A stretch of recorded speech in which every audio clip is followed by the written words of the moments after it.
Olá, você é bem-vindo à Mitologia dos Signos, hoje Touro. A gente vai tratar aqui a parte do mito de Touro, né? Vejam que desde a pré-história, né, os atributos físicos do touro, eles são usados como símbolos nas artes, na religiosidade, e nos mitos ao longo de toda a história da humanidade. Por exemplo, a questão dos chifres do touro, né, serem relacionados com a lua crescente, isso vem lá de um período remoto da humanidade. Né? A partir disso, muitas divindades vão tomar a forma taurina, né, em diversas civilizações. Como a Índia, por exemplo, né? Um dos exemplos é a questão da associação do touro com o deus Shiva, né? Mas existem várias e várias interpretações e ilustrações usando o touro na Índia, né? No Egito, na Pérsia, os assírios também usaram a imagem do touro, os babilônicos, os fenícios, né? Aqui, né, a nossa proposta é, de novo, aproximar mais da mitologia greco-romana em função da astrologia, né? Porque os gregos, eles se apossaram simbolicamente do touro para explicar o nascimento da civilização cretense, como a gente vai ver aqui, né? Então, quais os principais mitos do signo de touro, né? A gente enumera Afrodite, né? Vênus, Deméter. A história infantil também do touro Ferdinando, né? Está relacionada do touro, né? Do signo de touro. E o conto budista, né? O caminho do touro, que a gente vai falar um pouquinho depois, a gente vai falar da parte grega, né? É também conhecido como caminho para a iluminação, né, a busca do touro, ou o caminho do touro. O que trata isso? Né? Ele fala justamente, né, dos vários estágios do desenvolvimento humano, né? E eles são descritos através da domesticação de um touro. Porque o touro, para os budistas, né, é um animal de força primitiva. E se a gente não dirige, não consegue dominar isso, ele pode levar o homem, né, à destruição ou também à mercê dos seus desejos. Então, eles criaram, então, porque eles perceberam que reprimir também essa força não solucionava o problema, porque era uma força maior que o homem, né? Então, como os budistas resolveram essa questão, né? Eles criaram uma espécie de dança, né? Com muitos estágios, né? E com mútuo respeito, né? Nesta dança, né? Entre aspas, o touro pode se aproximar um pouco do homem, né? E o homem também se aproxima mais da natureza instintiva do touro, né? A gente, guardadas as proporções, a gente pode, seria mais ou menos como aquilo que os pantaneiros chamam de feitiço, né? Que é a forma como eles conduzem os bois selvagens para dentro das fazendas. Daí eles criam uma relação com o boi selvagem, né? Que também pode envolver uma dança, né?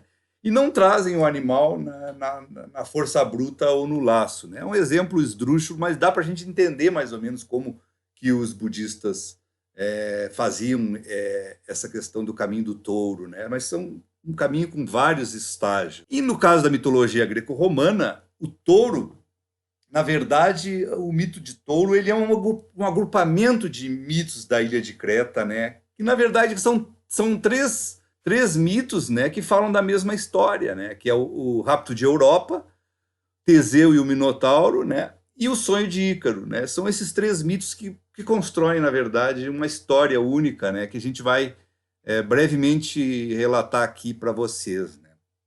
Europa era uma princesa fenícia, como sempre, né? De beleza desconcertante, pela qual Zeus, né? Se apaixonou. Como ele não conseguia chegar até a Europa, né? Porque ela era casta, ela era virgem, né? Ela era pouco acostumada à companhia masculina, né?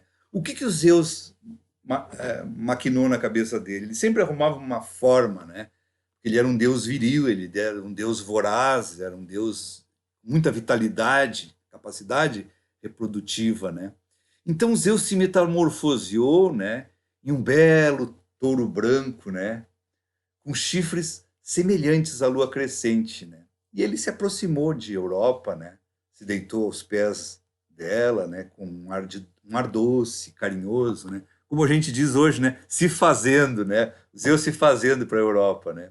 Inicialmente ela se assusta, né? Mas logo ela chama a atenção dela, a beleza daquele animal, ela acaba se encantando com aquele touro, ela se aproxima, né, meio receosa, acaricia, coloca um ornamento, né, de flores no pescoço, touro, uma guirlanda, né?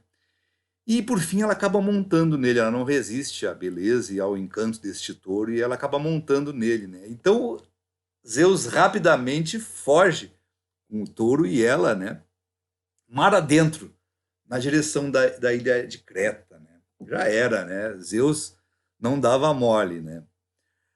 Chegando ali então na ilha de Creta, Zeus se transforma em um humano e desposa a Europa, né? Desta relação nascem 3 filhos, né? Minos, Sarpedon e Ramadanto.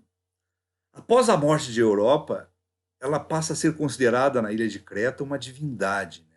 Em Zeus, né, por sua vez, que era um deus, né, para que esse acontecimento fosse lembrado para sempre, né, ele coloca a sua forma taurina, né, no céu, logo depois da constelação do Carneiro, né, do Áries.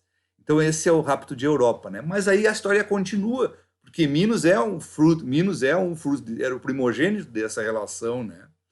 E ele assume o poder de Creta. Mas os outros 2 irmãos, eles acabam resolvendo disputar também o trono, né? Então Minos, o que ele faz? Ele pede um sinal aos deuses, né?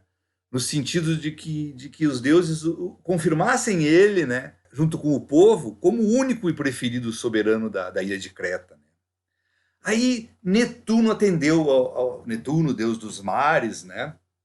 Como ali era uma ilha, né, rodeada de mar, né, ele atendeu o apelo e enviou pelo mar um sinal divino, né, na forma de um maravilhoso, de um deslumbrante touro branco, com chifres dourados, que saiu de dentro do mar para que todo mundo visse, né, que aquilo era um presente dos deuses. Mas a condição que Netuno fez para Minos é que esse animal deveria em seguida, né, ser sacrificado em homenagem ao deus, né? Porque os deuses eram vaidosos, eles gostavam de oferendas, de presentes, de palácios, de templos, né? Bom, com isto, né, não ficou mais nenhuma dúvida, né, que Minos foi consagrado então como o indiscutível soberano de Creta, né? Porque ele tinha o apoio dos deuses. Isso era o mais importante, né? Minos, vejam que Minos já tinha um imenso rebanho, né? Mas ele sentiu então aquele desejo, né, de perpetuar a raça daquele extraordinário animal enviado por Netuno, né? Então ele se fez de desentendido e colocou o touro sagrado celestial de Netuno, né, junto com os seus outros animais, para utilizar ele como reprodutor e melhorar ainda mais a qualidade da sua criação, né? Ele se fez de desentendido, né?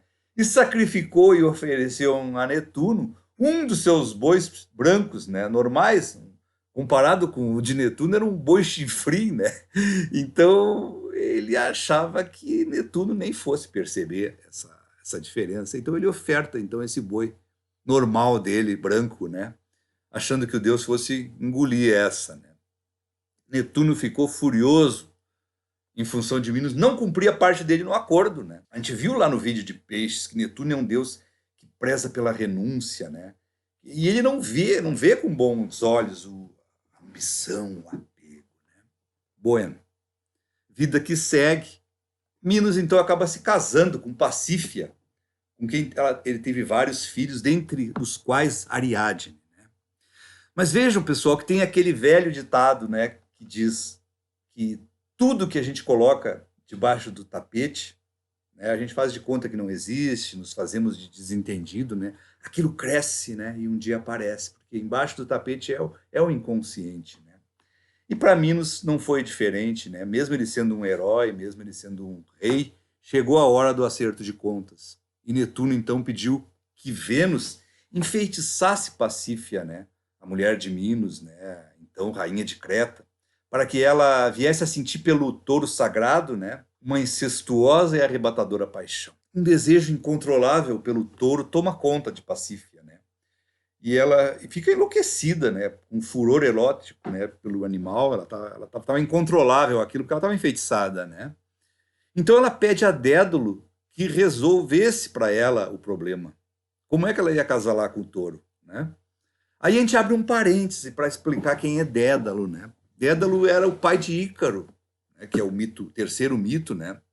Que era um engenhoso gênio da arte ateniense, arquiteto, artista, ferreiro, escultor, inventor, construtor. Ele tinha fugido de Atenas por desavenças e acaba buscando asilo em Creta, né? E ele foi recebido por Minos, né? E admitido como um inventor do rei. Então Dédalo, atendendo a ordem da rainha em segredo, né? Ele cria uma novilha de bronze, né? Para conseguir confundir o touro sagrado. Ela entra para dentro e consegue finalmente acasalar com ela. Desta relação, então, nasceu o Minotauro, né? Que é um ser, como todo mundo sabe, né? Não sabe, talvez a gente não saiba os detalhes da história, né? Mas era um ser metade homem, metade touro, e que se alimentava de carne humana, né? Mas a ira de Netuno não ficou restrita a esse episódio, né? Depois de manter relações com Pacífia, o touro foi enlouquecido por Netuno e começa a se livrar da onde ele estava, o cercado que ele estava, e começou a destruir todas as plantações da ilha, enchendo de terror toda a população. O rei ficou horrorizado quando viu o Minotauro e o fruto da traição. Mas ele não podia matar o Minotauro, porque o Minotauro era um ser parcialmente divino, né? Então ele ordena, de novo, né, a Dédalo, né, que construa um labirinto para aprisionar o assustador ser, né, e esconder a vergonha da população. Então Dédalo constrói um confuso, enredado palácio, né, de corredores, paredes, salas, quartos, cuja saída só ele seria capaz de encontrar, um labirinto. Vejam que como é que se iria alimentar o Minotauro? O Minotauro iria ser preso ali e teria que ser alimentado. Mas vejam que por dívidas de guerra, Atenas pagava para Creta, né, um pesado tributo de periodicamente eles enviar para a ilha, né, 7 rapazes e 7 meninas para alimentar o Minotauro. Vejam que na terceira vez em que seria paga a dívida, Teseu, né, que foi um dos argonautas da expedição de Jasão que a gente falou no vídeo anterior, né, que era filho do rei de Atenas, Egeu, né, ele pede permissão ao pai para se infiltrar dentre os jovens que seriam vítimas, né, para acabar com essa humilhação e também com o Minotauro. Egeu autorizou e colocou na sua nau uma vela negra, né, mas entregou ao filho outra vela branca para trocar na volta, né, caso ele tivesse êxito nessa empleitada. Vejam que Teseu, logo ao desembarcar nas areias de Creta, né, junto com os outros jovens condenados, ele percebe que pior que matar o Minotauro seria achar o caminho de volta pelos meandros do labirinto. Aquilo era uma coisa sem fim, né? Mas a sorte começou a acenar para Teseu, né? Porque ele foi avistado por Ariadne, que era uma das filhas do rei Minos, né? Que acabou se apaixonando por Teseu, né? Então ela propôs para ele ajudar a enfrentar o monstro em troca de que ele a levasse junto para Atenas depois, né, como a sua esposa. Ele aceitou até porque ele não tinha outra saída, né? Então Ariadne recorre a Dédalo, né, que foi o idealizador do labirinto, e ele orienta ela a entregar a Teseu um novelo mágico de fios dourados, né? Quando ele passasse no desfile de jovens condenados, que ela entregasse esse novelo de lã, né, dourada. Ele deveria deixar os fios se desenrolarem nas suas mãos logo ao entrar no labirinto. Desta forma, ele poderia chegar ao centro e depois encontrar o caminho de volta para a saída, né? E assim Teseu fez, né? E se orientando pelos rugidos, ele conseguiu matar o Minotauro e sair vitorioso na sua missão. Ele retorna, então, com Ariadne e seus companheiros para Atenas. Na euforia, ele acaba esquecendo de trocar as velas, né? O pai Egeu, ao ver no horizonte, né, a nau com as velas negras, ele entendeu que o filho estava morto e ele acaba desmaiando e caindo nos penhascos. E esse mar, então, passa a se chamar Mar de Egeu. Vejam que lá em Creta, né, a fúria de Minos recaiu sobre Dédalo, né, que ajudou Teseu e Ariadne a fugir. A corda sempre estoura do lado mais fraco, né? Então Dédalo foi preso junto com seu filho Ícaro, né, no labirinto que ele mesmo construiu. Mas, claro, né, ele conhecia os meandros da saída, foi ele que construiu, né? Mas ele não podia sair pela porta, né? Não podia sair por água, não podia sair por terra, né? Ele seria pego. Então, como ele era um inventor, ele era uma pessoa muito criativa, ele criou para ele e para o seu filho Ícaro asas com cera para que eles conseguissem fugir pelos ares, daí ninguém conseguiria pegar eles, né? E voltar para Atenas. Daí a história se desenrola como todos nós sabemos, né? Da ultrapassagem dos limites que o pai tinha ordenado, a híbris de Ícaro, né? De se afastar do pai e ir em direção ao sol, sendo chamado pelas alturas, né? O que levou as asas a derreterem e ele a despencar. Mas Dédalo consegue chegar, sem o filho, mas consegue chegar em Atenas. Bom, vejam, pessoal, que esse labirinto, né, que o Dédalo inventou, ele é unicursal, como a gente chama, né? Ou seja, ele é um caminho com curvas, com paredes, né? Obstáculos, voltas, mas cujo destino final é um centro. E quanto a nós, né, temos touro em alguma parte do mapa, na busca por adquirir, construir segurança, poder, conforto, comodidade, né? A gente pode estar criando, né, labirintos modernos, multicursais, né? Que são labirintos com múltiplas conexões, circuitos que podem levar a tantos e tantos outros caminhos de múltiplos níveis, né? Como pontes, escadas, elevadores, porões, sótãos, etc. E você? Qual o labirinto que você está construindo na sua vida? É o que a gente vai tratar no próximo vídeo, né? Onde a gente vai falar de touro e a vida. Gratidão.